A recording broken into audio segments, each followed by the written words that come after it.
Sometime around 2008, there were rumors being spread in the Deseret News that the man buried here in front of me, William H. Long, was actually the Sundance Kid, real name Henry Longabaugh. And supposedly the Sundance Kid died with Butch Cassidy in Bolivia as they were hiding out from the Pinkertons in 1908.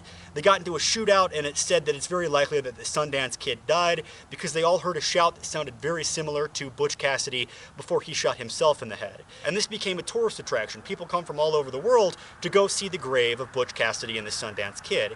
However, when these graves were tested, they found no DNA evidence linking them to the two. So it could have been outlaws, it could have been totally somebody else, or it could have been the Pinkertons making a deal behind closed doors with Butch Cassidy and the Sundance Kid to have two local outlaws shoot them and just say, oh, that is the Sundance Kid and Butch Cassidy, and they went about their lives and started living in secret. So what we do know about Long is that he did not exist anywhere in anybody's memories or any census data before 1894. And around this date is when he married Luzerna Long, and she had 6 children from another husband who had died in a logging accident.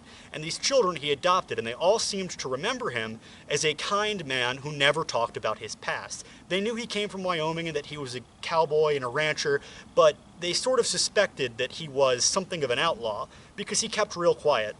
And even in this community of Duchesne, in order to get here from any populated city, you have to go up several mountain ranges, and it's totally a remote area. It's actually at the center of the Uinta Reservation. So this would have been a spot to hide out from the law. And he married in 1894, and he kept secret all throughout this marriage, but from the year 1900 to 1910, his whereabouts are totally unknown. And it's also worth pointing out that geographically, this area could connect by a backcountry route through these canyons similar to Robber's Roost or Hole in the Wall down to Price, which is where Butch Cassidy and the Sundance Kid and the whole Wild Bunch were said to hang out quite a bit. It's all connected by these backcountry byways that were total havens for lawlessness. Police and sheriffs just didn't go there. It was kind of expected outlaws will be living here.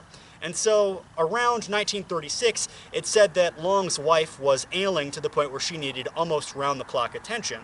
And eventually, he was found dead at his own house with a rifle. He had shot himself in the mouth. Now, they dug his grave up in 2008 and they tested the DNA and the results came back negative. So basically everything has stopped being talked about this grave. But I think it's important to know that the Longabaugh family, the people who we know for a fact were Sundance Kid's parents, they did not have any census records or baptism records or birth records. So it's very likely that Longabaugh could have been adopted, as well as the fact that this lies in a drainage basin and we're surrounded by graves here, so at any point DNA could have washed through and ended up on this body. Now, it's fascinating to me to think that this is Sundance Kid. And when you look at the records, the University of Utah Anthropology Department did a facial recognition, and they found that it was a 99% match. This isn't something that you get from someone who just looks similar. These are criminologists. These are people who are trained to do this professionally. So to me, it's pretty obvious that William Long is actually Henry Longabaugh, or the Sundance Kid. And there's a bunch of different stories about this, and I don't think that this one should be discounted any more than the one in Bolivia is, because again, you've got thousands of people visiting that every year, but the DNA turned up negative. And that grave is much more closed off from the surrounding environment, so you would suspect that it would turn up a better result. But I really do believe that the Sundance Kid is buried up here in a remote part of the Uinta Mountains in far eastern Utah.